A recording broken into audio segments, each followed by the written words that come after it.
Amigos e minhas amigas, hoje, dia 1º de janeiro de 2021, quero falar para vocês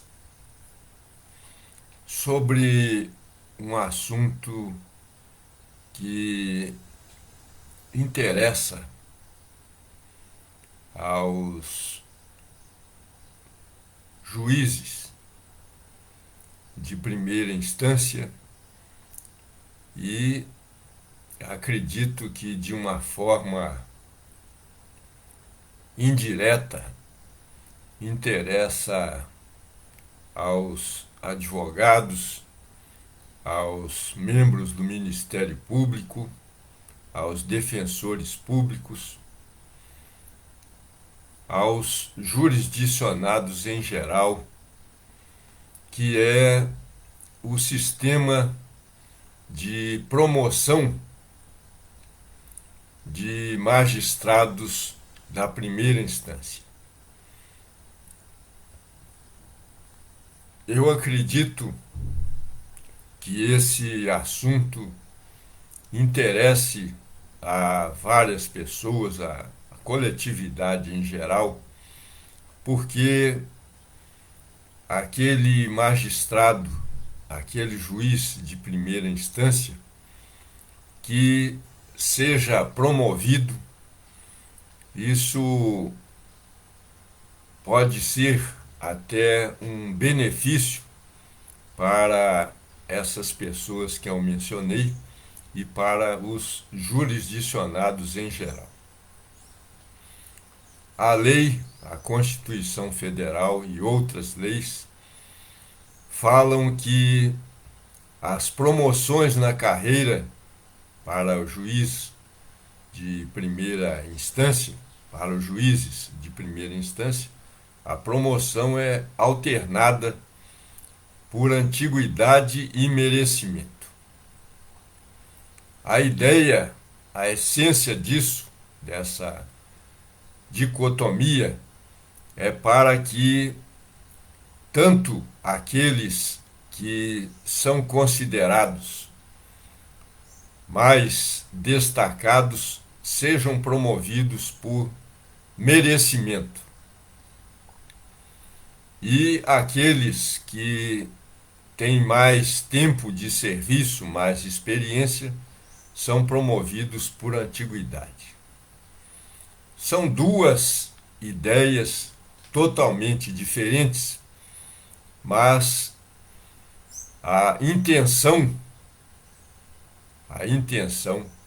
do legislador foi de que haja uma mesclagem entre os que presumivelmente têm mais capacidade, mais competência para serem promovidos rapidamente por merecimento e aqueles que vivenciaram mais sejam promovidos por antiguidade.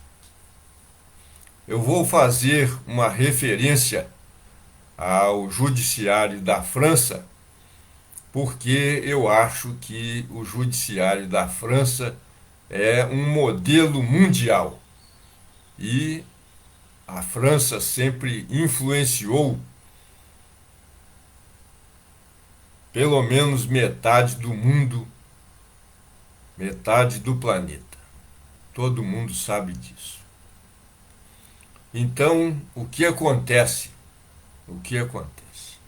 Há alguns anos atrás, eu li uma exposição do Ministério da Justiça. Na França, o Ministério da Justiça tem muita influência sobre o judiciário.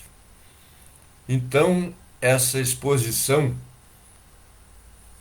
afirmava, em outras palavras, o seguinte: que havia muita preocupação naquele momento, talvez há uns 10 anos atrás, pelo fato de os juízes franceses dos últimos tempos, naquela época, serem muito novos, serem muito jovens, e isso estava causando problemas. Havia a inexperiência, a falta de maturidade, a falta de vivência. Então, os novos concursos procurariam aprovar candidatos mais vividos, mais experientes na área jurídica. Isso é uma constatação. Existe realmente, no momento, o que se chama juvenilização do judiciário. Cada vez mais são aprovados juízes mais novos, menos experientes. Isso pode ser bom e pode ser ruim, de acordo com a atuação que eles vão ter no dia a dia em contato com os processos. Na França houve essa preocupação há uns anos atrás. Aqui no Brasil, eu tenho impressão, pelo que me parece, nunca isso foi analisado. Nunca foi objeto de cogitação e de um planejamento em função de aprovarem-se candidatos mais novos ou mais experientes. Eu, quando passei no concurso para juiz estadual, juiz de direito, em Minas Gerais, eu tinha 33 anos. E quando assumi, eu tinha 34 anos. E, sinceramente, depois de algum tempo, eu comecei a achar que eu ainda era novato, era inexperiente. Eu tinha sido promotor de justiça, aprovado em concurso, durante 5 anos e 8 meses. E antes tinha sido auxiliar judiciário da Justiça Militar Federal durante 1 ano e 2 meses. E mesmo assim, eu achei que não tinha a experiência suficiente para ser juiz de direito. Achei que poderia ter esperado mais um tempo para ingressar na magistratura com mais vivência, com mais bagagem, com mais noção, porque a função de juiz realmente exige, eu acho, exige muita experiência.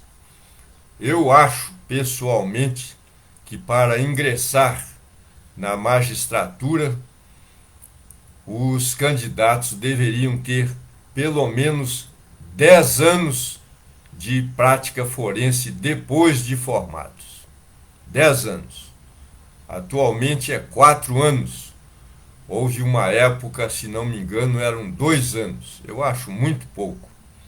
E houve uma época em que foi aprovada para o judiciário, para a magistratura de São Paulo, do estado de São Paulo, uma juíza com 21 anos de idade. Eu acho isso uma temeridade e eu acho que não dá certo. Até Rui Barbosa, que é tido como gênio, eu tenho certeza de que quando era novo não tinha cabedal suficiente para atuar de acordo com o que ele veio a atuar posteriormente. Então, meus amigos e minhas amigas, a questão da antiguidade. O que eu tenho notado nos últimos tempos é que está-se a considerar que a antiguidade é simplesmente inferior ao merecimento. Acontece que essa ideia que havia de que a antiguidade é posto, essa ideia está sendo colocada de lado. E observo que isso tem sido uma tendência geral. Aqueles que são mais experientes, mais idosos, estão, inclusive, não sendo votados para ocuparem cargos de direção nos tribunais. Como regra geral, isso está acontecendo. E também as promoções, a gente vê a preferência para candidatos mais jovens, mais jovens. Eu vou agora falar no meu caso pessoal. Quando eu me inscrevi pela primeira vez à promoção para o cargo de desembargador do Tribunal de Justiça de Minas Gerais, foi em 2005. Eu tinha 51 anos de idade. Ou melhor, eu me inscrevi a primeira vez com 51 anos de idade por merecimento. Eu esclareço bem que foi por merecimento.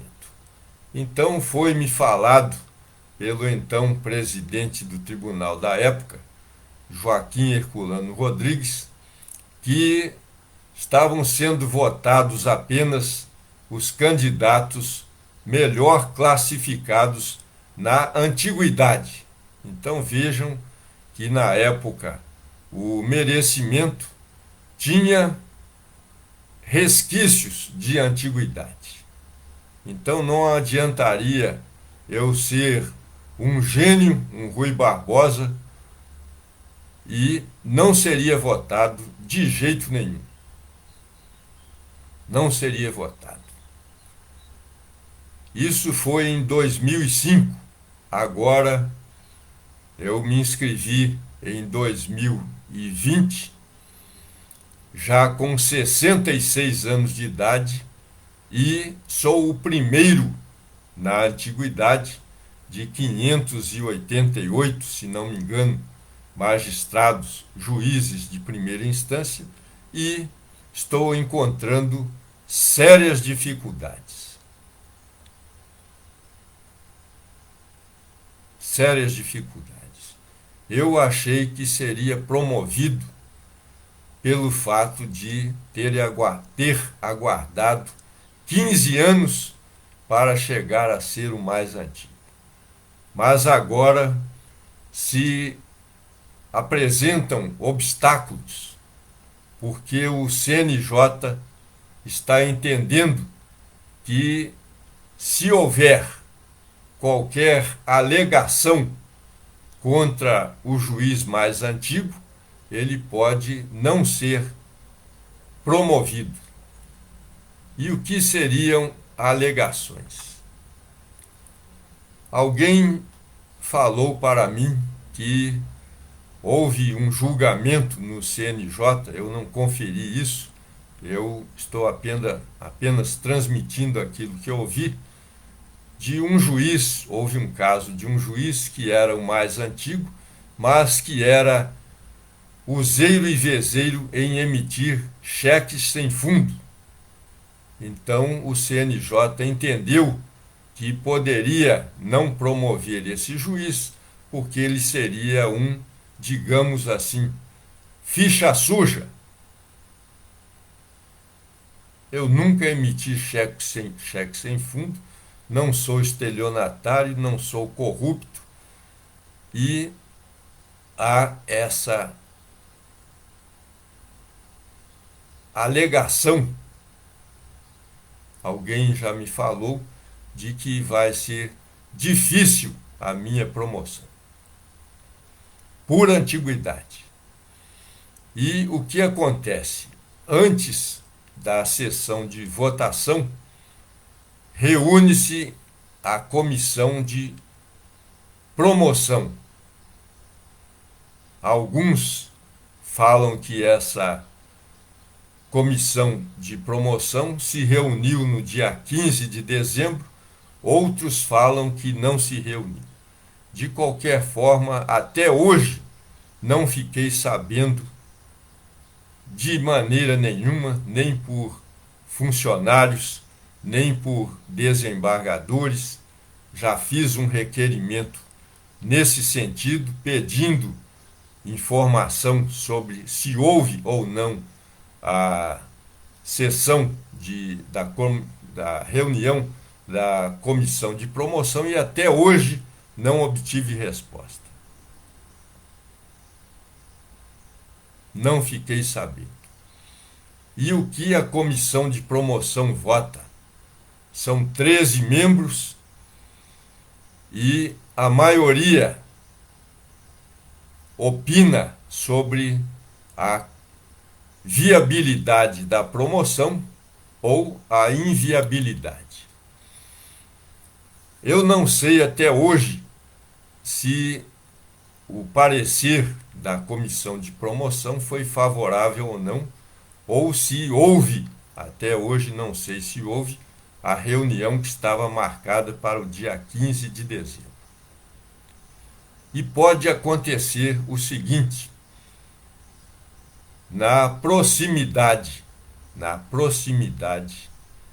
da votação da promoção, que deve ocorrer no dia 27 agora de janeiro, pode ser que a comissão de promoção se reúna poucos dias antes, e então aí é que eu ficarei sabendo se o parecer foi favorável ou contrário. Mas aí eu terei pouquíssimo tempo para questionar, para recorrer se a decisão for desfavorável. Ou se for favorável, eu ficarei sabendo quase que na última hora. Meus amigos e minhas amigas, na França, eu sempre gosto de olhar o que acontece na França, como já deu para perceber. Na França existe um ranking de juízes de primeira instância. E cada juiz está postado em uma situação: primeiro, segundo, terceiro, quarto, quinto, etc, etc. Ele já sabe quando ocorre uma vaga e ele vai se inscrever a uma promoção, ele já sabe se será aprovado ou não. Isso acontece da seguinte forma: os juízes são ranqueados e podem recorrer da decisão da comissão, que o classifica a cada um no primeiro lugar, segundo, terceiro, etc. Então não há surpresa para ninguém. Quando ocorre uma vaga, é ele que vai ser promovido ou ele não vai ser promovido. Aqui no nosso país ocorre de forma diferente. Ocorre a surpresa. O candidato não sabe, não tem a mínima ideia se vai ser promovido ou se não vai ser promovido. Acontece na hora da votação. E no caso de desembargador, eu já vi vários casos em que a promoção ocorre, a votação ocorre hoje, amanhã, às 9 horas da manhã, ele já toma posse. Então, quem se sentiu preterido não tem condições de reclamar de coisíssima nenhuma, porque o outro já foi promovido e não vai haver retorno à situação anterior. Então tudo corre dessa forma. Assim é que funciona. E a gente vê que é preciso que haja mais clareza. Porque eu entendo da seguinte forma: se existe a dicotomia promoção por merecimento e promoção por antiguidade, o candidato, no meu caso, por exemplo, que infelizmente nunca entenderam que eu tivesse merecimento para ser promovido, tanto que eu esperei 15 anos para chegar a ser o mais antigo. E agora que eu sou o mais antigo, estão analisando com base no merecimento e não na antiguidade.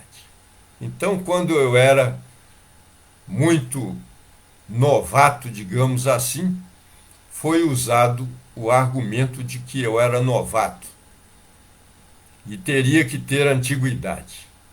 Agora que eu me candidato como o mais antigo, por antiguidade, alegam que eu tenho que ter merecimento. E assim funciona o sistema de promoções. Realmente, meus amigos e minhas amigas, eu acho que o sistema de ranking do judiciário francês dá a certeza: você tem chance de ser promovido, você vai ser promovido certamente. Aqui existe a indefinição. E como eu falei, antes alegaram que eu era pouco antigo e não seria promovido por merecimento, e muito menos por antiguidade. E agora que eu sou mais antigo, alegam que tem que haver merecimento, ou seja, não se pode ser ficha suja. E o que é ficha suja? É qualquer coisa que se queira alegar contra o candidato. Qualquer coisa. Então, meus amigos e minhas amigas, isso precisa mudar. É preciso haver clareza, não haver subjetivismo, não haver escolha preferencial com base em fatos que a gente fica a pensar se são justos ou não. Eu me surpreendi nesses 33 anos na magistratura mineira com certas situações como essa que estou relatando. E acho que tem que haver clareza. Houve uma época em que não era obrigatória a fundamentação. Agora a fundamentação tem muito de subjetividade. Inclusive, há casos em que se vota apenas com o relator ou com o voto divergente. Isso não é fundamentação. E a fundamentação tem que se basear em critérios legais, em provas, não apenas em preferências pessoais ou até animosidade contra determinados candidatos. Eu vi na sessão do dia 16 de dezembro desembargadores me enxovalhando sem provas nos autos, sem base em provas nos autos, enxovalhando realmente. E eu não estava lá para me defender, e nem poderia me defender. Isso, meus amigos e minhas amigas, desmerece o judiciário de Minas Gerais.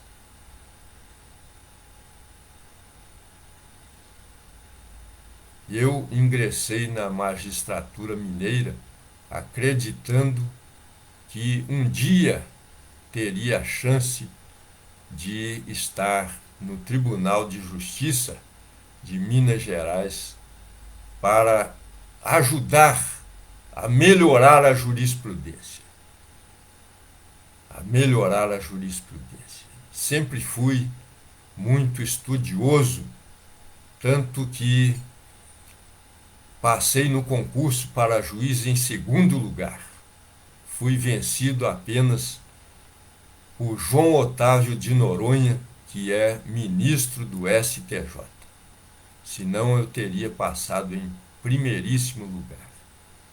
Tinha, nessa época, muitos artigos jurídicos publicados. E sou autor de 193 livros, dos quais 12 sobre direito. E desses, 3 sobre o direito e a justiça de um país de primeiro mundo, que é a França. E mesmo assim, eu sou considerado sem merecimento, e na antiguidade também sou considerado sem condições de ser promovido ao Tribunal de Justiça de Minas Gerais. Realmente, talvez tivesse sido melhor continuar no Ministério Público, no qual eu já atuava há 5 anos e 8 meses e onde eu era valorizado. Essa é uma realidade. Eu tenho a vocação para atuar no judiciário. Por isso é que ingressei através de concurso para o Judiciário de Minas Gerais. Mas encontro essa barreira, essa resistência, por motivos pessoais. Por motivos pessoais. Eu acho que não pode haver esse tipo de avaliação. Eu não gosto do fulano de tal, então eu voto contra a sua promoção. O merecimento tem que ser avaliado objetivamente. E a antiguidade, muito mais ainda. Ou você é o mais antigo, ou não é o mais antigo. Mas julgamento com base em antipatia pessoal, isso denigre o judiciário.